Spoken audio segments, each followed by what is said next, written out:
गौतम बुद्ध रोज अपने शिष्यों को अलग अलग उदाहरणों के साथ महत्वपूर्ण संदेश दिया करते थे। एक दिन सभी शिष्य बुद्ध के प्रवचन सुनने के लिए बैठे हुए थे। बुद्ध एक रस्सी लेकर शिष्यों के सामने पहुंचे। सभी शिष्य बुद्ध के हाथ में रस्सी देखकर हैरान थे। बुद्ध अपनी जगह पर बैठ गए। इसके बाद उन्होंने रस्सी में एक एक करके 3 गांठें लगा दी। बुद्ध ने शिष्यों से रस्सी की ओर इशारा करते हुए पूछा कि क्या ये वही रस्सी है जो 3 गांठ बांधने से पहले थी।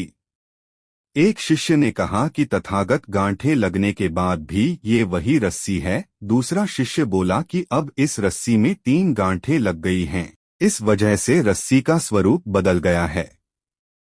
अन्य शिष्यों ने कहा कि रस्सी का स्वरूप बदला है, लेकिन इसका मूल रूप से रस्सी वही है। बुद्ध ने कहा कि आप सभी की बातें सही हैं। इसके बाद बुद्ध गांठों को खोलने के लिए रस्सी के दोनों सिरों को पकड़कर जोर से खींचने लगे। बुद्ध ने पूछा कि क्या इस तरह रस्सी की तीनों गांठें खुल जाएंगी।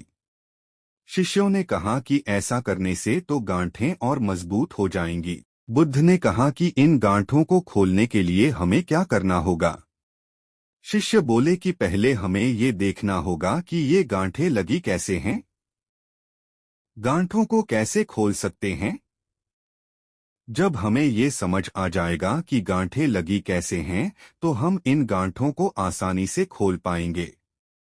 बुद्ध ने कहा कि ठीक इसी तरह हमें समस्याओं के लिए भी सोचना चाहिए। परेशानियों का कारण जाने बिना उन्हें सुलझाने की कोशिश में बात और ज्यादा बिगड़ सकती है। इसीलिए पहले समस्याओं की वजह को समझेंगे तो उनका समाधान आसानी से मिल सकता है।